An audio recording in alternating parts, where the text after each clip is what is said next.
C'est parti. Bonjour à tous, bonjour Benjamin. Et bonjour Valérie. Voilà, merci d'avoir accepté mon invitation. Bah, écoute, avec un grand plaisir. Et donc je poursuis ma série sur les différentes formes d'hypnose, puisque l'hypnose, pour moi, c'est un outil, et après, on en fait différentes choses. Donc j'ai été j'ai été intriguée par l'hypnose évolutive. Tu vas pouvoir nous en parler un peu plus. Est-ce que tu pourrais, avant, te présenter? C'est-à-dire, comment t'es arrivé à l'hypnose? Est-ce que tu as eu une vie avant l'hypnose? Oh oui, oulala, une longue vie avant l'hypnose. Donc, je suis Benjamin Nérial. Euh, je suis entre autres formateur effectivement depuis quelques années en hypnose évolutive. J'ai découvert l'hypnose à peu près vers l'âge de 20 ans, puisque ma chère et tendre maman s'était formée à l'hypnothérapie, à l'hypnose ericksonienne, à l'époque où moi je travaillais dans le monde des chevaux, dans le monde des sports équestres. Et je la voyais assez peu, puisque j'étais très pris dans mon boulot, et qui était assez stressant. Mais je la voyais quand même de temps en temps, puis je l'avais au téléphone, et un jour elle m'a envoyé des CD. Ça s'appelait des audios camans, je m'en souviens très bien, et un petit bouquin sur l'auto-hypnose pour m'aider à gérer le stress du quotidien, entre guillemets. Et du coup, moi, pendant ma petite sieste entre 13h45 et 14h15, vraiment, on avait des très très grosses journées à cette époque-là, j'écoutais ces audios.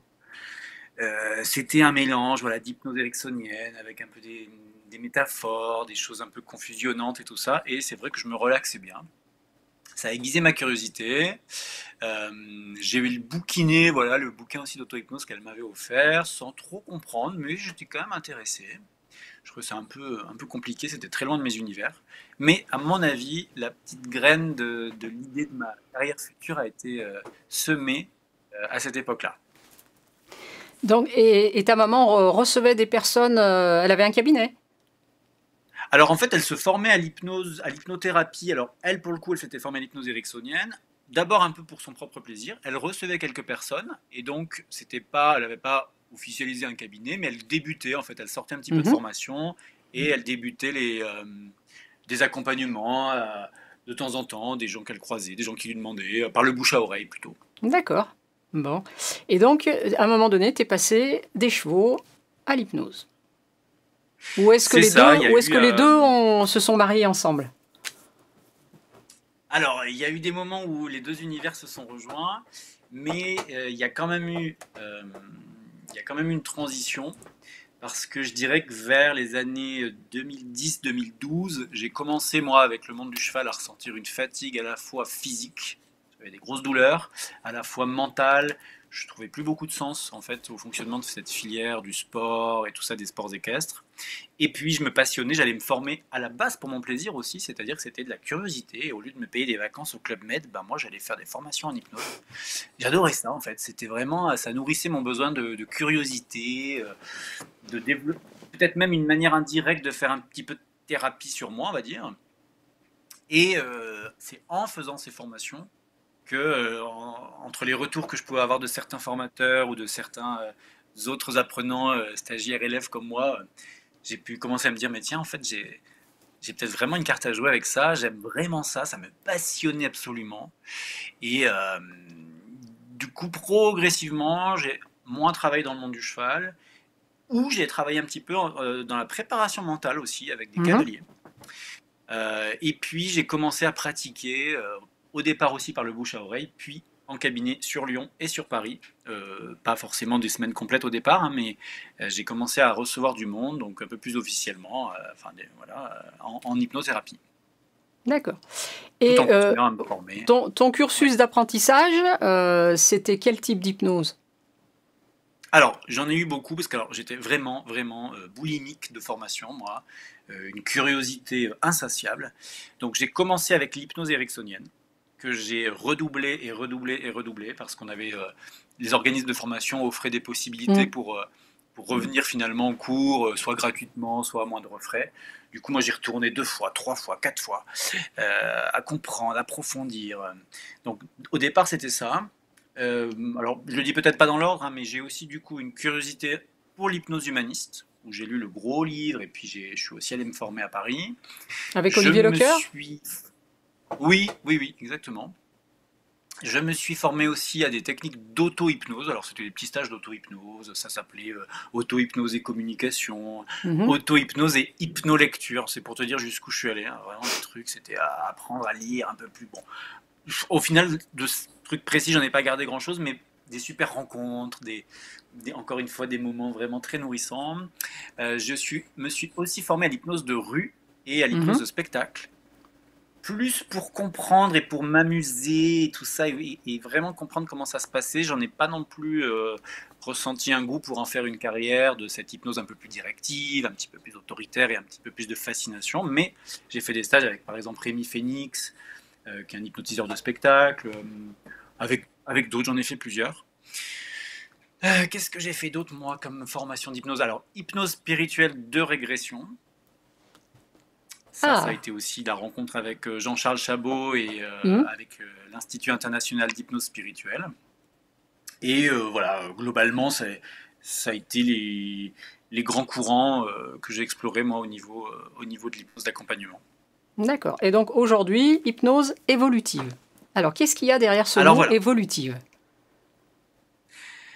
Alors, l'hypnose évolutive, donc ça a été créé par Jean-Charles Chabot, donc qui a cet institut au Québec, québécois mais francophone, hein, qui enseigne dans tous les pays francophones.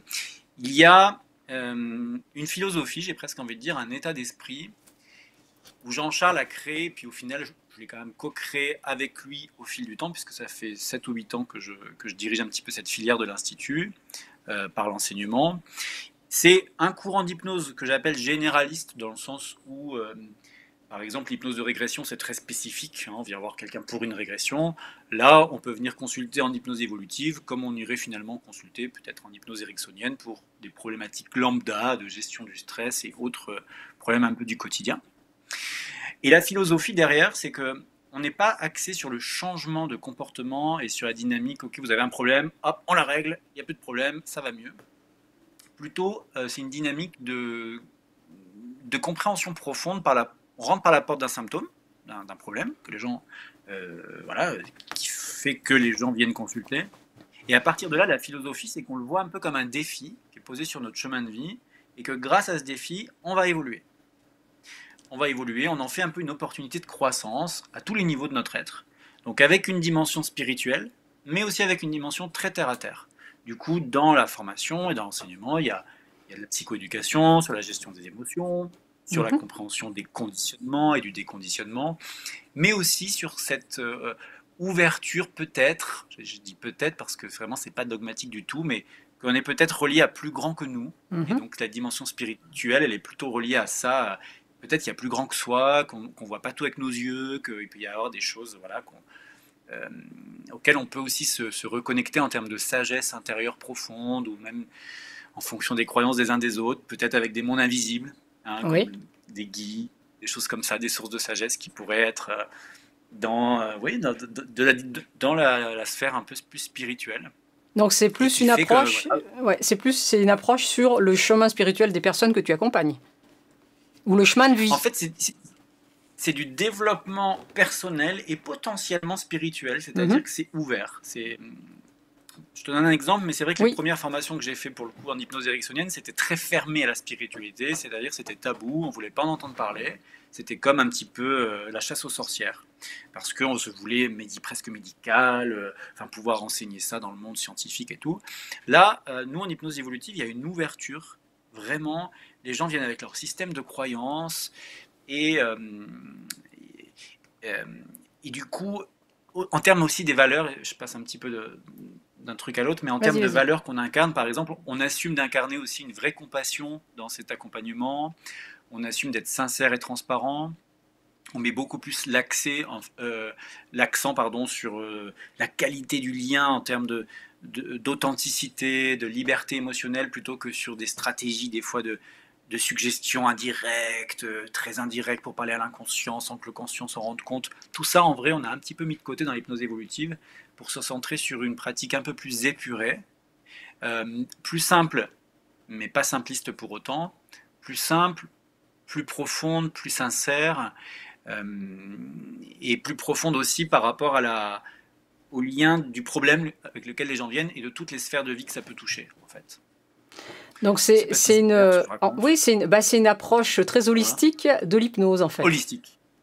Hein Holistique. et ça me fait penser un Holistique. peu à l'approche psychologique où à un moment donné, ça nous est venu des États-Unis, et où on s'autorise parfois à parler de nous au service du patient, et où on ne cache pas ses émotions, et où effectivement le lien thérapeutique a une place prépondérante, quoi. Où on est vraiment dans un Ouais. accompagnement et un travail d'équipe. Alors tout ça, voilà, c'est validé à 100% dans notre approche d'hypnose évolutive. Il y a aussi en fait le fait de, on n'hypnotise pas quelqu'un, hein, on favorise parce que on a on a des outils, mais on favorise le fait que la personne d'elle-même accède à un état de conscience modifié qui est naturel, qui peut avoir des degrés de profondeur très différents et c'est ok. On va pas, comment je peux dire, voilà, parler à l'inconscient sans que le conscient s'en rende compte. Pour moi, il y a une réunion entre le conscient, qui est toujours vraiment conscient de ce qui se passe pendant une séance, qu'on n'est pas, on n'est pas bien sûr endormi. C'est pas une pratique où on est endormi, c'est une pratique aussi où les gens répondent, commentent un peu ce qu'ils vivent les yeux fermés. Ça, j'adore parce que ça crée une très belle interaction.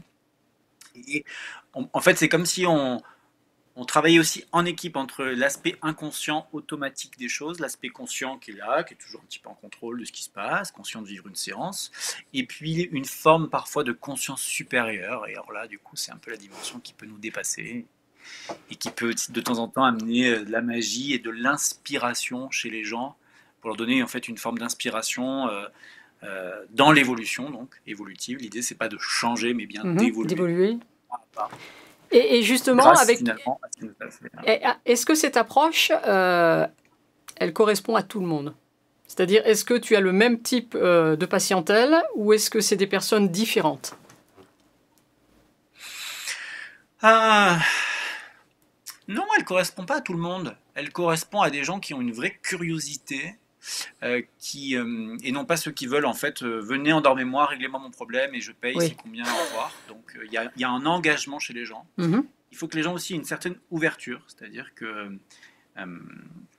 qu'ils soient pas qu'ils soient pas fermés sur quelque chose des fois de trop terre à terre toujours, et des gens qui sont engagés et un petit peu patients aussi parce que parfois cette fameuse évolution, à mon sens, et c'est ma croyance, après ça peut bouger, mais je veux dire, des fois ça prend un petit peu de temps, c'est progressif, c'est pas tout, t'es pas en un claquement de doigts. Le côté baguette magique, ceux qui viennent chercher vraiment la baguette magique de je fais une séance d'hypnose que je paye cher et puis je change du tout au tout. Nous, du coup, on prend un petit temps pour recadrer ça, parce que c'est vrai que ça arrive, hein, des gens qui vivent une séance d'hypnose et toute leur vie est bouleversée, et c'est formidable, mais ça peut pas être la promesse globale pour tous les accompagnements. Parfois, il y a des choses qui sont des sujets d'une vie, hein, quand on arrive avec je sais pas, je prends l'exemple même de la confiance en soi qui revient beaucoup. C'est un sujet très vaste, c'est un sujet d'une vie qui prend ses racines très loin, qui peut avoir des rayonnements dans beaucoup de domaines de notre vie, privée, perso, familiale, professionnel, artistique même parfois, et c'est un accompagnement qui peut prendre un petit peu de temps, plusieurs séances, donc du coup ça s'adresse pas aux gens qui sont pas prêts à ça en fait. En fait, moi je dis souvent quand je reçois des personnes qui sont dans cette démarche, je dis je suis désolée mais baguette magique Harry Potter me l'a piqué, donc et la magie, ça n'existe pas. C'est vrai que oui, il faut l'engagement, que c'est un vrai travail d'équipe. Et c'est un travail. Alors, on n'est pas sur du on-off avec le miracle du thérapeute, comme quand on prend un cachet quand on a mal à la tête. Ça, c'est sûr. C'est ça, exactement. Et du coup... Donc là, tu vois, ce que tu soulignes, c'est le côté symptomatique versus holistique ou global, et donc effectivement symptômes, si c'est pour même je prends un autre exemple, par exemple si c'est l'exemple des insomnies, ce n'est qu'un symptôme, c'est un petit peu que la face immergée de l'iceberg, souvent un terrain qui peut être anxieux, nerveux par rapport à énormément de choses. Donc moi je crée des audios d'hypnose pour relaxer les gens, du coup ils cliquent soit sur YouTube, soit sur une application pour laquelle je travaille, et puis ils écoutent des audios. Donc là c'est le côté symptomatique qui est très bien, mais je ne vais pas prendre 1 heure de mon temps pour faire une hypnorelaxation à quelqu'un dans une séance individuelle. On va aller quelque part creuser qu'est-ce qui l'empêche de dormir. Et du coup, il y a quelque chose d'un peu plus, d'aller un peu plus aux racines, aux origines, à la sensibilité de la personne, à voilà, des choses qui sont très très personnelles. Donc ces audios, alors on va en profiter, tu me tends une perche que j'attrape et on va aller voir ton site internet. Alors, donc sur ce site internet, on va trouver donc toute une partie formation. Tes formations, Voilà. elles s'adressent aux professionnels, au public, au grand public? À qui est-ce qu'elles s'adressent, tes formations? Elle s'adresse aux gens qui veulent apprendre l'hypnose. Donc certains, ils sont déjà thérapeutes et ils veulent rajouter cet outil. Certains veulent aussi enclencher un virage, une reconversion professionnelle.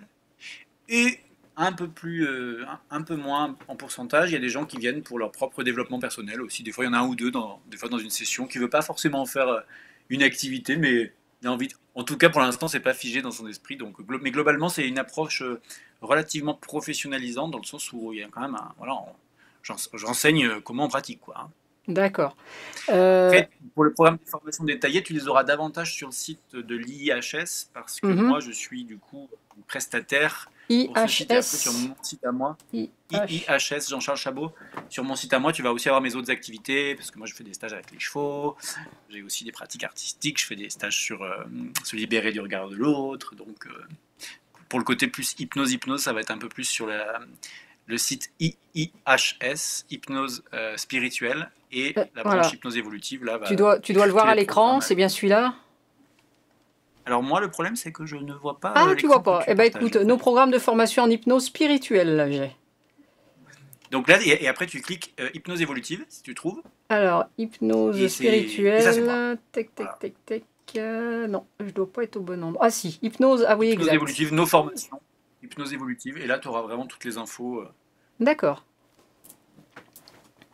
Tout ce qui explique un petit peu, il y a vraiment une volonté de réunir la dimension spirituelle et la dimension des fois un peu plus terre-à-terre, scientifique, neurosciences, de comment ça marche aussi dans notre cerveau, comment marche un conditionnement, et du coup des conditionnements, voilà. Alors, des questions que j'ai eues via les réseaux, hein, quand on a annoncé les interviews à venir, donc je vais te les poser. Même si tu as répondu en partie, les vies antérieures avec l'hypnose. Une personne me demande jusqu'où on peut remonter. Ah, quelle bonne question. Écoute, je vais la contourner légèrement parce que je ne suis pas du tout le spécialiste des vies antérieures. Et en revanche, ça peut aussi te donner peut-être une idée d'interview. Pour moi, le spécialiste, du coup, c'est celui qui me fait beaucoup travailler dans son institut, c'est Jean-Charles Chabot. Ouais. Et autant je me suis formé il y a des années, hein, il y a une dizaine d'années, je me suis formé à hypnose de régression, autant je l'ai peu pratiqué. Et je ne saurais absolument pas répondre comme ça à cette question de manière fiable. Et je pense qu'il faut vraiment aller plutôt vers... Eh bien, écoute, Jean-Charles Chabot, je le contacterai. Ouais, non, vraiment. Après, il y a pas que lui, mais vraiment, je pense que lui, c'est vraiment monsieur. Enfin, monsieur. Je ne vais pas dire monsieur vie antérieure, mais l'hypnose spirituelle de régression, il l'a beaucoup approfondi. Il a un cursus dans ce même institut qui est très approfondi avec des formateurs hyper sérieux, une vraie rigueur derrière. Et sur une question comme ça, si tu veux, à mon avis, il pourrait répondre avec l'expérience. Moi, j'ai pas l'expérience comme je l'ai dans l'hypnose évolutive pour répondre correctement. Bah écoute, merci de ta sincérité en tout cas. Quand le mental est trop fort, comment on fait? Ah, ils ont de bonnes questions. Hein. Là, je peux répondre. Alors, des fois, c'est ce qu'on appelle aussi dans les livrets de formation ou autres, les résistances, le mental. Alors, moi, je suis partisan d'en faire un vrai allié du mental. Donc, je vais te donner un exemple d'une dame que j'ai eue un jour en formation. Et au début, bien sûr, les premiers jours, je leur fais des petites inductions. On parle d'induction en hypnose, induction en état d'hypnose. Et puis, elle me dit « Oh, j'arrive pas, j'ai mon mental. Là. » Et je lui disais tu sais pas quoi, ce qu'on va faire, c'est qu'on va lui donner toute la place qu'il veut à ton mental. Dis-lui bienvenue, écoute-le, laisse-le vraiment s'exprimer à fond, tout analyser, tout décortiquer, tout blablater dans ta tête. » Et c'était un peu, pour elle, un peu surprenant d'avoir cette recommandation. Et en fait, en accueillant pleinement la voix du mental, ça l'a un peu détendu, la voix du mental. Et dès le lendemain et le surlendemain, elle a eu accès à des états de conscience très profonds. Elle a vraiment été étonnée. Donc moi, je fais comme ça. Je cherche pas à le contourner, à le faire taire ou à je ne sais quoi. Je cherche à l'écouter. Qu'est-ce qu'il nous raconte? Pourquoi il est là? Qu'est-ce que ça dit? Souvent, il y a une intention de protection Oui. derrière un mental très fort. Mhm. Du coup, indirectement, ça va aussi être la qualité du lien, la synchronisation avec l'autre. Et pour moi, il y a toujours une valeur de laquelle je ne déroge pas, c'est d'accueillir ce qui se manifeste quand ça se manifeste. Donc si je propose, par exemple, une pratique d'hypnose, une induction, puis tout d'un coup rentrer dans un protocole, et la personne me dit «Ah, désolé, mais là, je ne suis pas dedans, j'ai mon mental, là, là, là». Et ok, bah, je propose d'ouvrir les yeux, qu'est-ce qui se passe au niveau mental, qu'est-ce que vous dites, tac, tac, ok. Et on va donner vraiment un espace d'expression pour ça, qui souvent a tendance à détendre le système pour pouvoir ensuite accéder à d'autres dimensions. C'est un peu comme une première barrière, mais pour moi qui n'est pas du tout à forcer, au contraire qui est à cajoler pour qu'elle puisse s'ouvrir tranquillement. C'est un petit peu le même principe des émotions. À aucun moment Ouais. on va pouvoir les bloquer. On va juste pouvoir les accueillir, les écouter, les rassurer et puis leur permettre de passer. Hein. Donc ouais, c'est un petit peu ce qu'on Exactement. retrouve. Ça... Et c'est vrai qu'on est loin. Moi, je me souviens, hein, formation hypnose, où on nous apprenait, si le mental est trop fort, on va l'occuper, l'occuper, l'occuper, l'occuper. Et Oui, voilà. Moi, la ruse, j'ai horreur de ça. Hein. La ruse en séance. bah, Occuper après, le mental, faire des... Ouais. voilà. C'est vrai que quand on sort de formation, bon, bah, on applique à la lettre. Hein. Et puis après, avec l'expérience, on commence à se détacher un petit peu de tout ce qui est écrit et puis de s'approprier la technique. Mais c'est vrai que d'accueillir, c'est comme une émotion. Ouais, c'est comme une émotion. Au niveau de ton activité, tout à l'heure, tu as parlé aussi d'hypnose de rue, d'hypnose de spectacle. Est-ce que tu peux juste en parler un petit peu? Qu'est-ce que ça t'a apporté et comment tu le pratiquais? Parce que je sais que ça intrigue beaucoup nos auditeurs, l'hypnose de rue, l'hypnose de spectacle.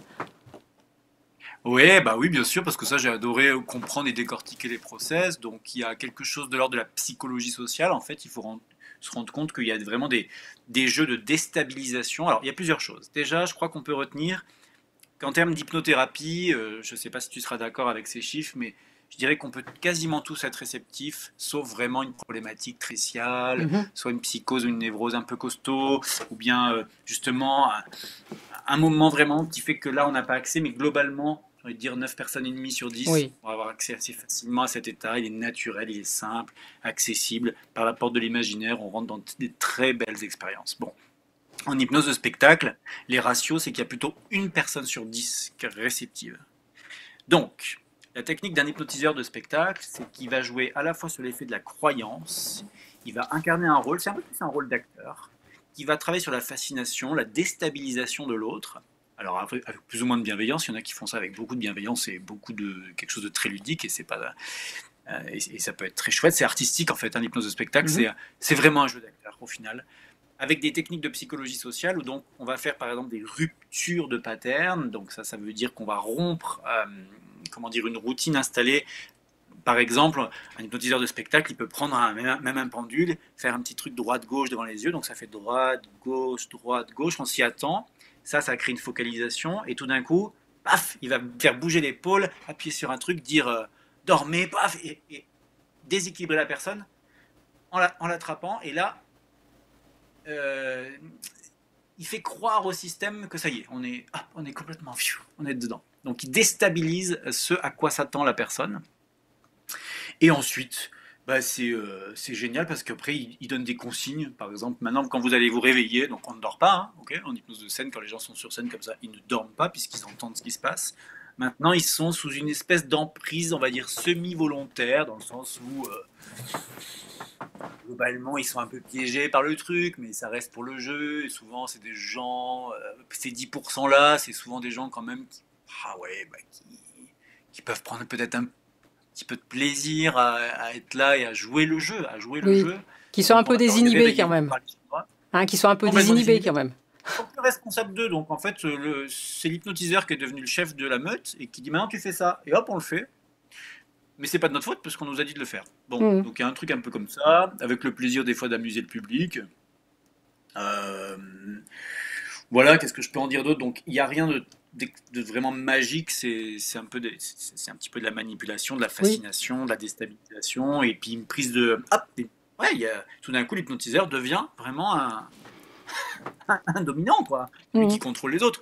Mais on dit souvent qu'il y a des limites, c'est-à-dire que les gens le font tant qu'ils se sentent quand même de le faire, mais globalement, si un hypnotiseur disait à quelqu'un maintenant mettez-vous tout nu et puis donnez-moi votre numéro de carte bleue ou des choses qui dépasseraient vraiment la limite de la personne, souvent ce qu'on dit c'est que là, l'esprit critique reviendrait Ouais. hop, à la raison, on dirait oh là là, moi j'arrête, là ça va trop loin et les gens partiraient quoi. Bon, ça après, c'est des théories, hein. Il faudrait le vivre pour aussi l'expérimenter, mais il y a des limites à ce pouvoir de fascination. Et les hypnotiseurs, ils font leur numéro avec les gens qui rentrent. Donc c'est 1 sur 10. Hein. On fait des tests Ouais, en ouais. fait, de réceptivité. Mhm. Par exemple, les doigts qui se rapprochent et les doigts qui se collent.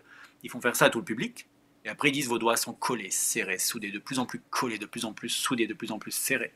Et vous essayez de les décoller, c'est impossible. Plus vous essayez, plus c'est impossible. Et hop, tous ceux qui décollent, ils restent tranquillement à leur place. Mhm. Et puis il y en a qui sont là, oh, mon Dieu, c'est collé, c'est collé. Tous ceux qui ont les doigts collés, venez me rejoindre sur scène. Et là, il refait encore des tests. Et après, il joue avec les 10. Il fait même, j'ai vu Mesmer faire ça à la télé, et avant, il fait même attendre les gens en projetant des anciens spectacles pour commencer déjà à conditionner. Ah, alors voilà, donc là, c'est un élément qui compte beaucoup dans l'hypnose de spectacle. C'est ce qu'ils appellent le pré-talk et donc la pré-suggestion. Et effectivement, le discours pré-hypnotique, le discours quand on rentre dans la salle, tout est fait pour nous préparer à ce qu'on va vivre.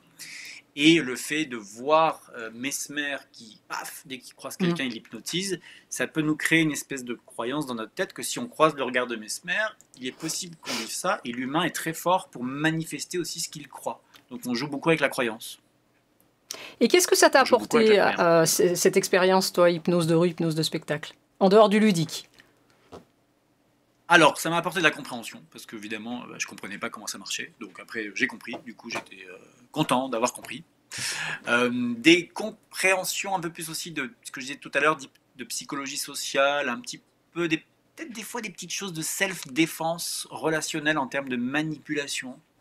Puisqu'en comprenant certaines règles de psychologie sociale, justement que quand on déstabilise quelqu'un, c'est un peu plus facile après de l'emmener là où on veut, de me rendre compte dans ma vie de tous les jours, si j'avais par exemple un commercial un peu agressif qui voulait me saturer avec beaucoup de choses ou me déstabiliser avec des petites techniques, de m'en rendre compte pour dire stop, stop, stop.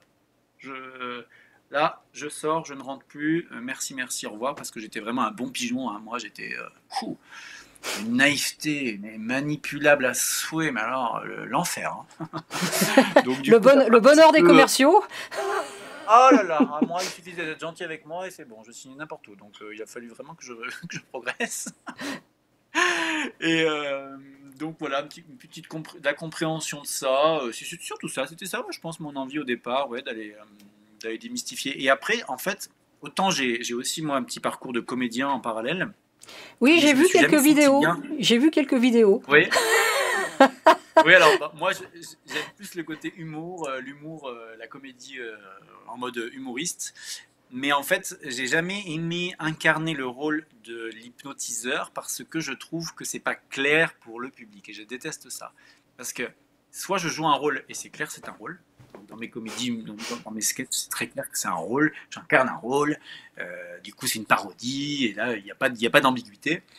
Soit je suis moi, là je suis moi comme je suis, bien sûr dans mon rôle de professionnel de l'hypnose, mais voilà, avec toute la transparence et l'authenticité que j'aime incarner. Mais alors l'hypnotiseur de scène, qui joue avec les gens, mais pour moi il y a quelque chose de pas toujours très honnête sur le coup, et j'aime pas trop ce jeu. Je déteste en empathie sentir ça en fait. Je sais pas si tu vois ce que je veux dire. Moi je te rejoins sur ce terrain-là où pour moi il y a un problème d'éthique. Pour moi, il y a un gros problème d'éthique, et de respect de l'autre, en fait, de respect de l'autre. Ouais. C'est parfois il y a des limites qui sont bof. Oui, des fois c'est vraiment pas terrible, quoi. Ça me fait penser quand tu es dans un mariage et puis que tu en as un qui est un petit peu trop picolé et que du coup on lui fait faire n'importe quoi parce qu'on s'en amuse et qu'on profite de cet état-là. Et puis que le pauvre garçon ou la pauvre fille, le lendemain, quand il faut se remettre face à la famille, elle est un petit peu mal à l'aise, quoi. Oui. Il y a un petit peu de ça, je trouve, dans l'hypnose de spectacle. Hein. Après, si ça reste gentil, ludique, bon, pourquoi pas. Mais je trouve que ça fait beaucoup de tort. J'ai vu des gens pratiquer... J'ai vu des gens pratiquer avec beaucoup de conscience, beaucoup de respect, mais c'est pas la majorité des fois. Non. Voilà. Non, parce que c'est du spectacle, on cherche le buzz un peu, hein. Mm. Et ça fait Un un peu peu, de un peu, ça fait un exactement. peu de tort au cabinet thérapeutique quand même. C'est ça, ça peut créer des représentations chez le grand Ouais. public qui, bien sûr, n'a pas toutes ces notions Ah bah non. de ah, c'est ça l'hypnose. Ça, c'est un des aspects de l'immense monde de l'hypnose, un Mm. peu comme le sport, c'est un immense monde le sport, mais entre le tourisme équestre et la lutte coréenne, il y a quand même de grosses différences. Et ça reste du sport. Et ça reste du sport, on est d'accord. C'est vrai que les personnes, moi ça m'arrive, ça doit t'arriver aussi, hein, quand c'est la première fois, et puis qu'une fois que tu as fait ta séance, et puis qu'ils te disent mais je vous entendais, hein. Et Oui, puis, oui, et oui, puis oui, et ça arrive. Ouais. j'entendais, hein. Bah oui, c'est normal. Moi souvent je leur dis vous inquiétez pas, je pique pas la carte bleue, et je pique pas le code non Voilà. plus. Mais bon Et voilà, oui, parce que c'est... des fois, il peut y avoir un petit peu de peur, hein, c'est ça, chez Ouais. les gens peuvent être un petit peu. Bah, que tout à l'heure on parlait d'un mental fort, c'est souvent de la peur qu'il y a derrière, hein. Bien Quand le sûr, mental est bien très sûr, bien fort, sûr, bien c'est sûr. essentiellement c'est de la peur, hein. Bien sûr, et il monte la garde. Donc, comme il monte la garde, on peut pas lui dire, on peut pas lui donner un cachou, va dormir, t'inquiète, on fait notre bazar. Donc, c'est vraiment comment on rassure ce mental, comment on rassure la peur. Avec moi, voilà, souvent ça peut arriver au bout de peut-être des fois deux, trois rencontres que les gens peuvent des fois se laisser aller un petit peu plus. Mhm. Est-ce que par rapport donc à ta pratique d'hypnose évolutive, tu es du coup plutôt spécialisé sur certaines problématiques ou certains parcours, ou est-ce que c'est tout ouvert? Alors, il y a, je vais te faire deux réponses par rapport à ça, puisque moi j'enseigne, donc je suis formateur à l'hypnose évolutive, donc les techniques qui elles-mêmes peuvent s'appliquer à une multitude de symptômes. Et pendant des années, moi j'ai accueilli en séance quasiment toutes les problématiques qu'on me demandait, avec du coup bien sûr des protocoles d'hypnose évolutive qui pouvaient aider les gens dans des problématiques très très différentes. Après, à titre personnel, depuis 2-3 ans, je me suis un petit peu plus spécialisé sur les problématiques de confiance et d'estime de soi, avec notamment cette peur du regard de l'autre, des jugements, de se mettre en avant, d'oser exprimer qui on est, d'oser même briller. Et j'ai aussi rencontré ça chez pas mal de mes, en termes de problématiques, chez pas mal de gens qui venaient se former, qui sont bourrés de talent, mais après qui n'osent pas communiquer en fait. Que ce soit sur les réseaux, que ce soit chez la boulangère du coin, que ce soit d'animer une petite conférence dans la salle du village, juste pour expliquer des choses sur toutes simples. Donc à titre personnel, j'ai une passion un peu plus pour ce domaine-là, de révéler un petit peu les talents, d'aider les gens qui ont des talents cachés, qui sont inhibés, qui ont vraiment peur de sortir un petit peu de leur coquille. Voilà, ça c'est ma zone, moi, sur laquelle j'ai décidé de me focaliser. Alors Mais l'hypnose bien évolutive n'est pas évidemment, focalisée bien, là-dessus. bien évidemment, je vais te demander pourquoi. Comme on dit qu'on fait le métier qui nous soigne, Oui, alors c'est qu'est-ce sûr. qui fait est-ce que c'est un parcours que tu as connu et du coup Bien tu veux sûr. partager ta propre expérience? Ce qui fait que tu en es d'autant Effectivement, plus crédible, hein. Voilà, alors c'est exactement ça. Ça a été mon questionnement des dernières années où des fois je recevais des problématiques et je me sentais des fois un petit manque de légitimité pour vraiment accompagner les gens au mieux.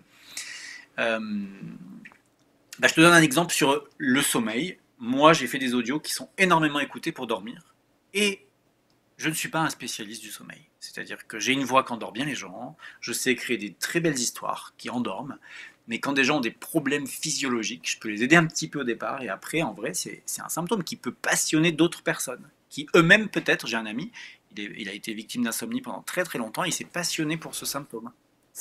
Moi, je dors très bien, donc je n'ai jamais eu de problème pour ça, j'ai jamais consulté pour ça, donc je dors même presque un peu trop, bon bref. Alors, après, du coup, le sujet qui me passionne, c'est effectivement le sujet de l'expression aussi de nos multifacettes. Et à titre personnel, j'ai souvent, déjà, je suis assez hypersensible aux critiques, aux reproches, aux jugements. Ça a souvent été des choses qui m'ont presque traumatisé parfois, de ne pas être aimé, de déplaire et tout ça. Et néanmoins, avec ça, j'ai eu aussi beaucoup d'élan d'expression de différentes parts de moi. Artistique, d'oser chanter, d'oser faire de l'humour, d'oser faire de la scène, quand bien même j'avais une casquette plus d'hypno, de formateur et tout ça. Et j'ai vraiment vécu le process d'être tiraillé entre les peurs de déplaire, les peurs de mal faire, les peurs de décevoir. Mais même quand j'ai fait mes reconversions professionnelles au départ, hein, c'est-à-dire que même de passer de professionnel du monde du cheval à hypnothérapeute, il y avait des gens de ma famille, de mon entourage ou de mes amis qui voyaient ça d'un œil bizarre, hein. Donc il a fallu faire avec ce truc. Donc je comprends énormément les gens qui sont emprisonnés par des blocages de ce que j'appelle des peurs psychologiques. Parce qu'au final, la peur sert à nous prévenir des dangers. Et donc, j'aime accompagner les gens à évaluer le risque qu'ils ont à être eux-mêmes, à oser se mettre en avant, quand bien même ils seront jugés, quand bien même ils vont déplaire. Parce qu'ils prennent aussi le risque de plaire, d'exprimer leur être, et du coup, de ne pas avoir de regrets le jour de leur mort, d'avoir osé faire un truc, d'avoir osé créer leur podcast, d'avoir osé créer une activité, d'avoir osé faire des vidéos même sur les réseaux, d'avoir osé monter sur scène. C'est des choses effectivement que j'ai totalement vécues à fond de l'intérieur. Et je prends du plaisir à accompagner des gens dans ce process. Bah, c'est une problématique assez courante, hein, malgré tout. Ouais. Et c'est vrai que c'est assez chouette de pouvoir permettre à quelqu'un de s'ouvrir complètement, quoi. Et puis d'oser, tout simplement. Exactement. Et avec justement cet angle que je développe, l'hypnose devient un de mes outils d'accompagnement. Mais autant, bien sûr, je forme à l'hypnose évolutive, donc là, dans les formations d'hypnose évolutive, on fait que de l'hypnose évolutive. Autant quand je reçois des gens dans l'accompagnement pour se libérer du regard des autres, oser être eux-mêmes, oser briller, oser dépasser ses blocages, alors j'inclus d'autres pratiques comme l'EFT, je ne sais pas si tu connais. Oui, je connais. Comme aussi des choses plus originales, comme les pratiques artistiques, de théâtralisation des choses, même de chant. Ça m'arrive de faire chanter les gens. Voilà, j'ai créé un stage un peu original l'année dernière, au mois d'octobre, avec de l'impro, du karaoké, de l'EFT, de l'hypnose. Et puis aussi du plaisir, dans le sens où c'était dans un lieu très ressourçant. Donc, pour vraiment aller aider les gens qui ont des timidités, des inhibitions à s'ouvrir. Et c'était assez étonnant. C'est vraiment génial. C'est toutes mes passions, ça, en fait. Moi, j'adore chanter, j'adore jouer à la comédie, j'adore faire de l'hypnose, j'adore faire de l'EFT, j'adore déconditionner, j'adore explorer tout ça. Ta moyenne d'âge quand tu as des stages comme ça? Les Ça participants? Ça m'a surpris, c'est allé de 19 ans à, je pense, peut-être 55, de 19 à 55. J'étais assez surpris. Homme-femme. Qu'est-ce qui t'a surpris? Qu'il y ait des jeunes comme ça ou c'est quoi qui t'a le plus surpris? Aussi différent que derrière ce thème de se libérer du regard de l'autre, qui était le titre de mon stage, avec un programme qui était très, très transparent, et bien que j'ai effectivement cet écart. Donc j'étais surpris, oui, d'avoir des jeunes 19 ans qui se reconnaissaient derrière cette appellation et qui avaient envie d'aller exprimer les choses d'eux, et qu'il y avait des gens aussi avec un grand parcours déjà de thérapie et autres, et tout ça, qui identifiaient, qui se reconnaissaient derrière cette problématique. Et du coup, ça nous a fait un groupe à la fois hyper varié, et en même temps qui se regroupe sur ce thème. Très riche. Et avec chacun des zones où ils étaient plus ou moins à l'aise, et il y avait des gens qui connaissaient pas grand-chose au monde de la psychologie, et d'autres qui étaient carrément psychothérapeutes, psychologues dans le groupe. Donc ça faisait vraiment un melting pot qui était très enrichissant. Moi, j'ai adoré guider cette expérience. Je rebascule juste sur ton site. Donc ce type de stage, c'est se libérer du regard de l'autre, hein, c'est ça? Donc pour l'instant, t'en as pas programmé encore. Hein. Alors donc là, c'est vrai. Le dernier, c'était celui du mois d'octobre, là en Ardèche. C'est ça. Donc il y en aura un autre sur fin octobre, début novembre en 2023. Il va être en ligne, du coup, c'est dans l'ordre un petit peu des tâches que je dois un peu mettre à jour. Mais bon, on n'est qu'en janvier. En général, je m'en occupe peut-être 6 mois à peu près avant le stage. J'organise aussi chaque année un stage avec les chevaux. Du coup, c'est là que c'est une question que tu m'as posée au début, mais du coup, qui réunit le développement personnel et les chevaux, ça c'est plutôt au mois de juin, donc ça fait 7 ou 8 ans que j'organise ce stage. C'est quoi? C'est de l'équithérapie? C'est quoi? C'est de l'équithérapie? Alors, pas tout à fait parce que je me méfie avec les appellations parce que moi, je ne suis pas formé à l'équithérapie. Mhm. Je suis formé, plus que formé au monde du cheval et j'ai tous les diplômes plus pour accompagner les gens avec les chevaux. Et je suis formé, bien sûr, voilà, on en a parlé, à l'hypnose, Mhm. à l'accompagnement, et je fais plein d'autres choses que toutes les formes d'hypnose que je t'ai dit, j'en ai fait beaucoup plus en termes de coaching, de PNL, de CNV, de naturopathie, d'Ayurveda, et j'en passe. Donc je fais un stage, ça s'appelle Cheval en conscience, c'est du développement personnel au service du coup de la confiance et de l'affirmation de soi au contact des chevaux. Donc équithérapie, je pique pas ce terme-là à des gens qui sont formés dans des écoles d'équithérapie, et du coup ils font de l'équithérapie. Moi j'ai créé mon petit truc, ça s'appelle Cheval en conscience. D'accord. Et alors le principe? C'est un peu du... Le principe, c'est du développement personnel au contact de ces animaux incroyables, justement, qui, eux, n'ont pas de jugement sur nous, mais qui sont sujets aux peurs. Les chevaux ont peur de certaines choses et des fois ont peur des gens. Les gens sont fascinés par les chevaux, mais peuvent en avoir peur. Donc la peur, ça reste un thème central. Et après, derrière, on va aussi beaucoup travailler sur la communication. Une autre de mes passions, donc j'ai beaucoup de passions, tu le comprendras. La communication, notamment la cohérence entre la communication verbale et non verbale, la communication du corps, comment on peut s'affirmer devant un animal un peu plus costaud que nous, développer la clarté, développer l'affirmation, poser ses limites, c'est un grand sujet dans nos stages, puis aussi se nourrir énormément dans ce bonheur qui est dans le lien de l'homme et de l'animal. Et ça, depuis que je suis un petit enfant, moi, je suis passionné par les bestioles. Si les gens me suivent sur Facebook, une publication sur 3, c'est mes chats. Oui, voilà. oui. Quand j'étais petit, je galopais. Moi, j'ai pensé qu'aux chevaux, j'avais des posters de chevaux partout. Je peux pas concevoir la vie sur Terre en tant qu'humain sans un lien fort avec les animaux et la nature. Donc, dans ces stages-là, on a à la fois du plaisir de faire des pratiques à pied, un petit peu sur des chevaux, mais très peu. C'est pas un stage d'équitation. Pour apprendre du coup la communication avec les chevaux et au travers de tout ce qui émerge en termes de petites difficultés, paf, et ben c'est des thèmes qui bizarrement résonnent aussi avec la vie des gens. Confiance en soi, affirmation de soi, cohérence dans ma communication, poser mes limites, oser demander, voilà, plein de choses. La part entre ton activité en cabinet d'accompagnement en tête-à-tête et la part formation-stage, ça se répartit comment à peu près? En vrai, aujourd'hui, je prends quasiment plus d'individuels. Je refuse la plupart des accompagnements parce que justement, au fur et à mesure des années, la part formation et stage a pris beaucoup de place. Donc aujourd'hui, même pour répondre à la demande, je crée un accompagnement sur 2023 de groupe, un accompagnement de groupe sur 3 mois sur la thématique de se libérer du regard des autres et qui va démarrer début mars 2023. Donc individuel, c'est vraiment très rare. J'ai quelques séances de gens que j'ai eues par le passé qui reviennent me voir ou que j'ai pas voulu lâcher tout simplement. Et de temps en temps, si vraiment l'agenda le permet, que toutes les planètes sont réunies, ça m'arrive de prendre une personne supplémentaire, mais globalement, c'est pas ça que je développe. D'accord. Donc c'est plutôt 90% stage formation et 10% d'accompagnement individuel. Bon. Et le théâtre, les petites vidéos humoristiques? Comment s'appelle ton personnage? J'arrive pas. Ginette. Voilà, Ginette. Voilà, c'était Ginette. Voilà. Donc la page Facebook, c'est Ginette fait des vidéotes. Voilà. Donc Ginette, c'est une grande chamane quantique.